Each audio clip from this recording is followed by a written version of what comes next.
Nous voici à la veille du premier dimanche de l'Avent, à la chapelle de la rue du Bac. Il est 18h30. Les bataillons du père Vincent défilent en ordre, prennent place. C'est le grand silence, le cœur à cœur avec Dieu. Personne, sauf les anges, n'est dans le secret de sœur Catherine. Les yeux grands ouverts, elle regarde, elle voit. Mais laissons-lui donc la parole. Il m'a semblé entendre du bruit du côté de la tribune. J'ai aperçu la Sainte Vierge, à la hauteur du tableau de Saint-Joseph. Elle était debout, habillée de blanc, une robe en soie blanche aurore, manches plates, un voile blanc qui lui descendait jusqu'en bas. Par-dessous son voile, j'ai aperçu ses cheveux en bandeau. Par-dessus, une dentelle à peu près de 3 centimètres de hauteur, sans fronce, c'est-à-dire légèrement appuyée sur les cheveux. La figure était assez découverte, les pieds appuyés sur une boule. Elle tenait une boule dans ses mains, à la hauteur de l'estomac, d'une manière très aisée, les yeux élevés vers le ciel. Sa figure était de toute beauté, je ne pourrais la dépeindre. Et puis, tout à coup, j'ai aperçu des anneaux à ses doigts, revêtus de pierreries plus belles les unes que les autres, les unes plus grosses, les autres plus petites, qui jetaient des rayons plus beaux les uns que les autres. Ces rayons sortaient des pierreries, les plus grosses jetaient de plus gros rayons, toujours en s'élargissant, et les plus petites, toujours en s'élargissant en bas, ce qui remplissait tout le bas. Je ne voyais plus ses pieds. À ce moment où j'étais à la contempler, la Sainte Vierge baissa les yeux en me regardant. Une voix se fit entendre qui me dit ces paroles. Cette boule que vous voyez représente le monde entier, particulièrement la France et chaque personne en particulier. Ici, je ne sais exprimer ce que j'ai éprouvé, la beauté et l'éclat des rayons si beaux. C'est le symbole des grâces que je répands sur les personnes qui me les demandent. Ces pierreries dont il ne sort pas de rayons, ce sont les grâces que l'on oublie de me demander. Sœur Catherine poursuit. À ce moment, j'étais où je n'étais pas. Je jouissais, je ne sais. Tout d'un coup, comme sur un écran, l'apparition se transforme. Le globe disparaît. Les mains s'abaissent dardant en bas les rayons.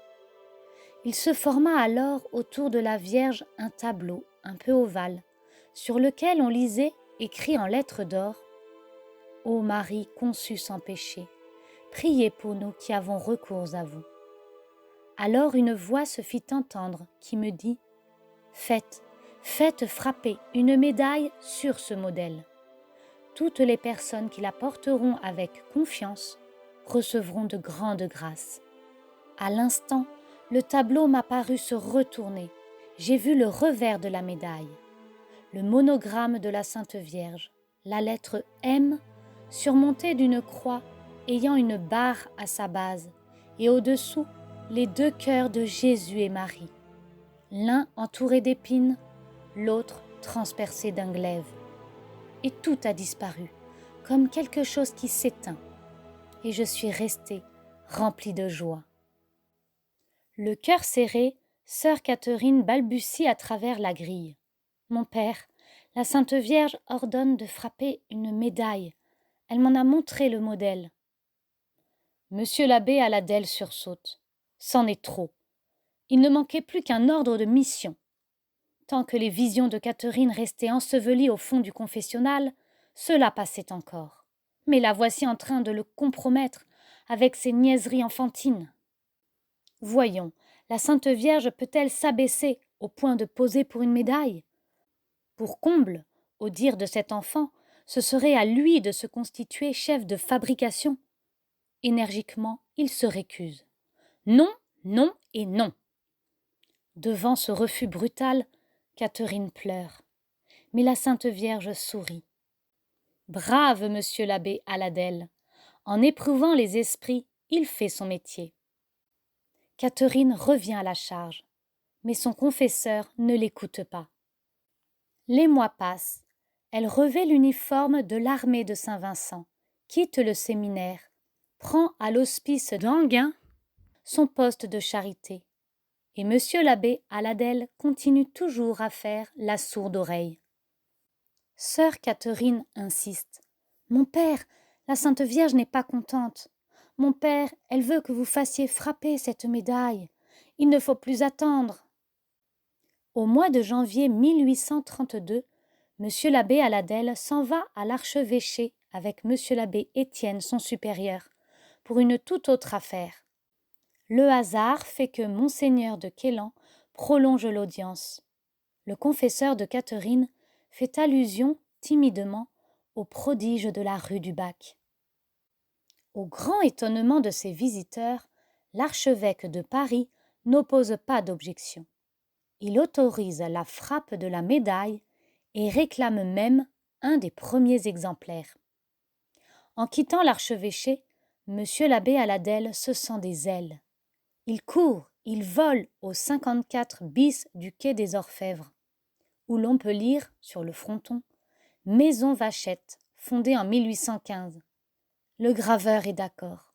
« Apportez-moi seulement le dessin. » Scrupuleusement, monsieur l'abbé Aladel consulte, vérifie, contrôle chaque détail. Si vraiment la Sainte Vierge a daigné apparaître, ne serait-ce pas fort impertinent de trahir le merveilleux modèle?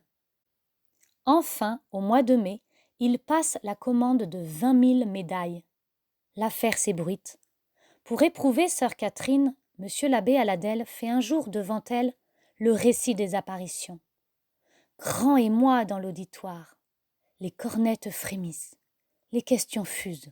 « Monsieur l'aumônier, dites-nous le nom de la jeune novice. Est-elle encore vivante?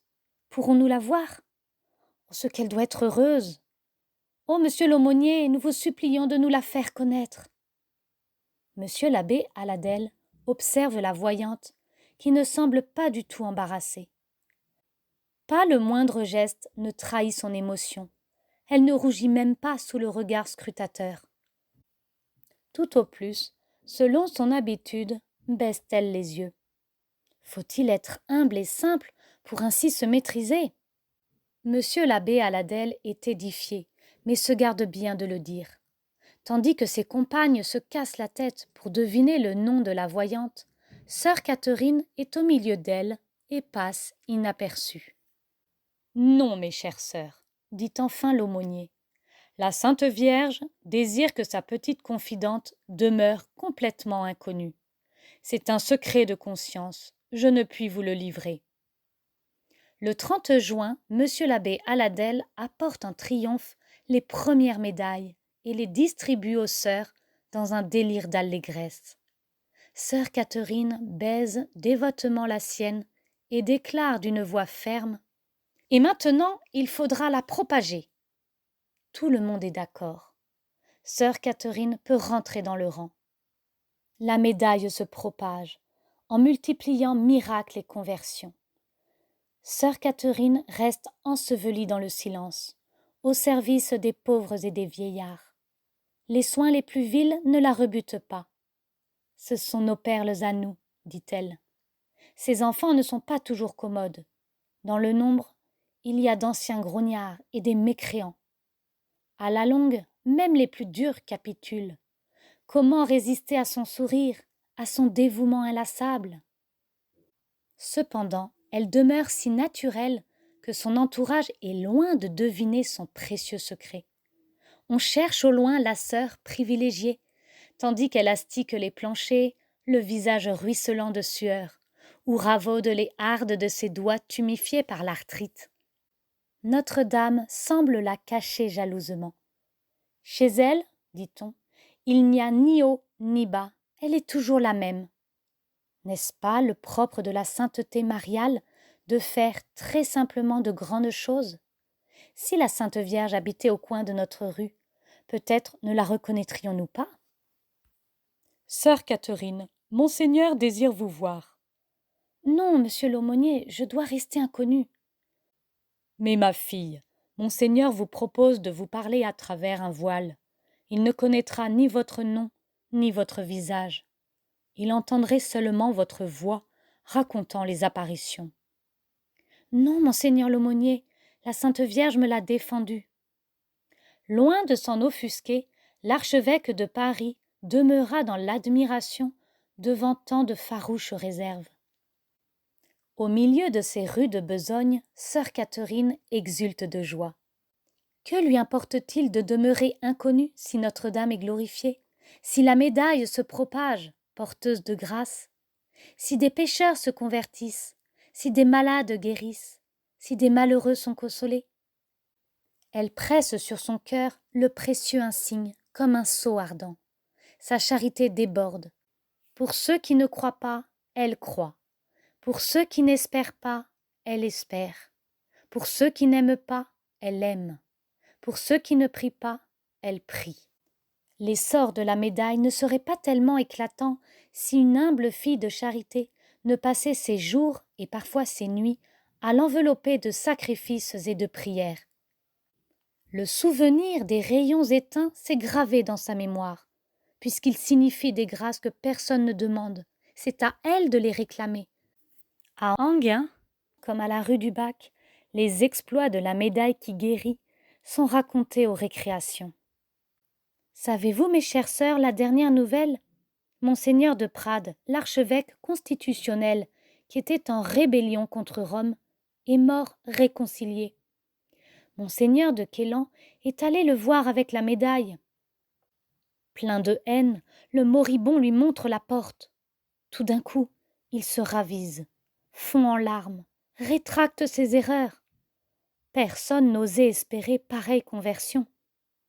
C'est comme à Alençon, à l'hôpital militaire. Un malade qui souffrait atrocement passait son temps à blasphémer. Ses propos orduriers scandalisaient toute la salle. Or, il était à toute extrémité. La religieuse Augustine, qui était de service, attacha en secret une médaille à son lit. Quel ne fut pas son étonnement lorsque le lendemain elle trouva son énergumène paisible comme un agneau. « Ma sœur, on dirait que des écailles me sont tombées des yeux. Vite, amenez-moi monsieur l'aumônier, je veux me confesser. » L'aumônier n'en crut rien, ayant essuyé plus d'un cuisant refus.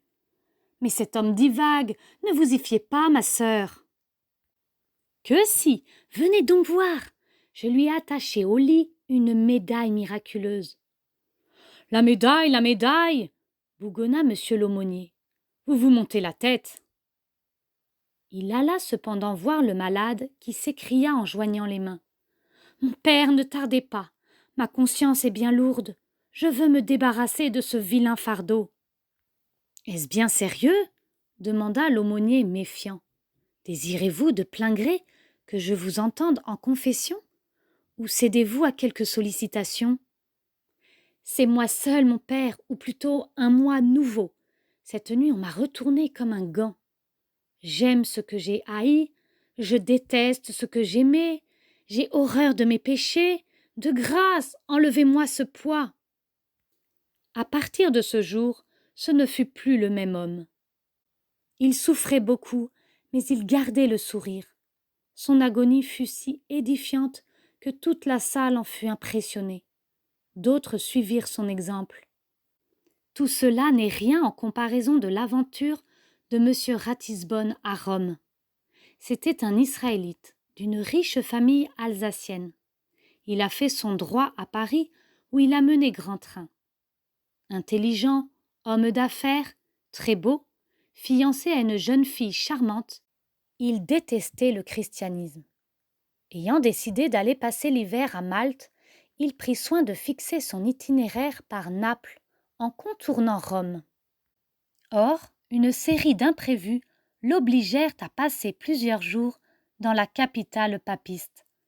Il y rencontra le frère d'un camarade de classe, le baron de Bussière. Ils parlèrent religion. M. Ratisbonne lâcha bride à sa mauvaise humeur. Tout l'exaspérait. Les effusions méridionales du peuple romain, les églises surchargées d'objets de mauvais goût, mais surtout les effigies de la Madone veillant sur les carrefours. On ne peut faire un pas sans s'y buter, fit-il rageusement. Le baron de Bussière l'écoutait avec tristesse. Converti de fraîche date, il priait ardemment pour son ami et faisait prier autour de lui.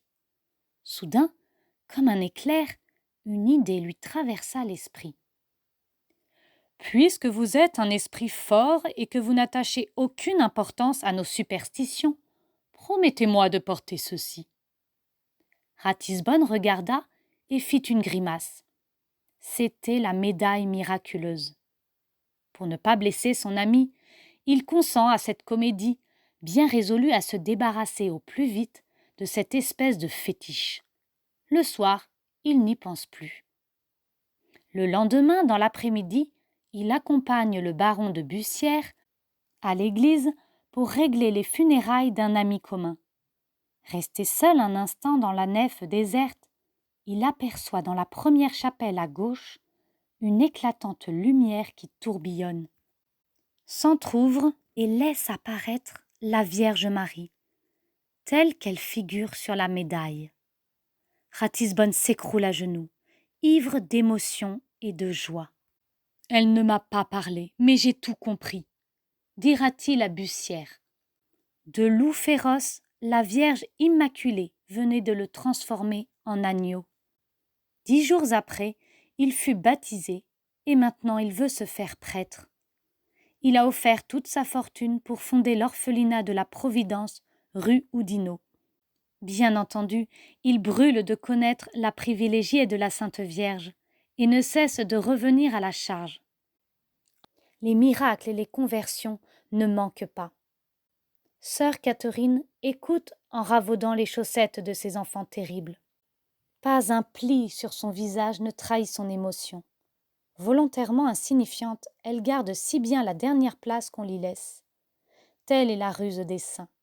À coup d'humilité, ils font vraiment croire à leur entourage qu'ils ne sont bons à rien et pauvres d'esprit. Une sœur qui s'en croit riche vient de la coiffer d'un sobriquet. « Où donc ?» demande-t-elle d'un petit air espiègle. « Où est ma sœur du poulailler ?» C'est qu'à Enghien, il y a une basse-cour qui exige une main avertie. Sœur Catherine s'en charge et inscrit tous les jours de son écriture gauche et appliquée le nombre d'œufs que les poules ont pondus. Elle tient à l'ordre. Ses humbles besognes ne l'empêchent pas de voir grand, d'aimer fort. Sur ce point, tous les confidents de la Sainte Vierge se ressemblent. « Bonne mère, supplie-t-elle, mettez dans les petites âmes un grand désir de vous faire connaître et aimer. » La réponse de Notre-Dame ne se fit pas attendre. Une fois de plus, Catherine s'en alla quérir monsieur l'abbé Aladel, son confesseur. « Mon père, la Sainte Vierge veut que vous commenciez un ordre nouveau. » Monsieur l'abbé Aladel sursaute. Méfiant, il interroge Catherine. La sœur du poulailler n'a pas étudié le droit canon. Elle se sert d'expressions qui ne sont peut-être pas tout à fait canoniques, mais le plan qu'elle expose est d'une merveilleuse limpidité. À quoi servirait la médaille si on la laissait dans un coin? Pour la propager jusqu'au bout du monde, il faut des enfants de Marie. Une grande armée de petites âmes, aux ordres exclusifs de l'Immaculée. Décorée de la médaille comme d'une enseigne terrible à l'enfer, elle serait ce levain dans la pâte du monde dont nous parle l'Évangile. Les yeux de Catherine s'illuminent. « Ô mon père, y a-t-il un nom plus beau que celui d'enfant de Marie? Quel lien plus doux et plus tendre que ceux d'une maman avec ses petits ?» Dans ces paroles vibre une émotion indicible. Sa belle aventure n'a-t-elle pas commencé au jour lointain où, de ses petits bras, elle avait étreint la statue de Notre-Dame en murmurant « C'est vous maintenant ma mère ». Il faudra 15 ans pour que naisse la première association de l'Ordre Nouveau, en 1845, dans la région parisienne, à Saint-Louis-en-l'Île, sous la direction de monsieur l'abbé Aladel. Sœur Catherine court à la chapelle pour dire merci. Depuis 1830, les vocations dans les 2 familles religieuses de Saint-Vincent se multiplient d'une façon incompréhensible. La petite médaille court, vole à travers le monde. De petites mains, de petites âmes diffuse sa présence. Elle opère des merveilles, parce qu'elle est toute imbibée d'amour et de prière. Un jour, la supérieure générale la convoque. « Ma sœur Labouré, nous pensons à vous pour vous faire supérieure d'une maison de Paris. » Catherine lève des yeux tout étonnée. « Moi ? Mais ma très honorée mère, j'en suis bien incapable. Demandez-le plutôt à n'importe qui. » Elle ne proteste, et violemment, que lorsqu'on doute de la vérité des apparitions. Un jour, une novice lance par boutade. « Il se peut fort bien que cette sœur de 1830 n'ait vu qu'un tableau et l'ait pris pour une vision. Ma petite, elle l'a vu en chair et en os, comme vous et moi. » Tour de clé, plus rien ne passe. Intriguée, la petite novice pose des questions. Sœur Catherine hausse les épaules. « Demandez-le donc au supérieur, je dois servir la soupe à mes vieux. » Les années passent. En 1870, les anciennes se rappellent certaines prédictions de la voyante anonyme qui maintenant se réalisent à la lettre. Monsieur l'abbé Aladel meurt d'une sainte mort. Pendant ses obsèques, on s'étonne de voir sœur Catherine, le visage tout radieux. Au grand passage, les amis de Dieu ne tombent-ils pas entre ses mains comme des fruits mûrs? Au début de 1876, elle dit « C'est la dernière fois que je fête le jour de l'an. » Pourtant, il lui reste un gros souci. La Vierge Marie lui est apparue en 2 poses, avec les mains baissées, dardant des rayons et tenant le globe sur son cœur. La première existe sur les médailles et au-dessus de l'autel de la rue du Bac. La deuxième se fait attendre.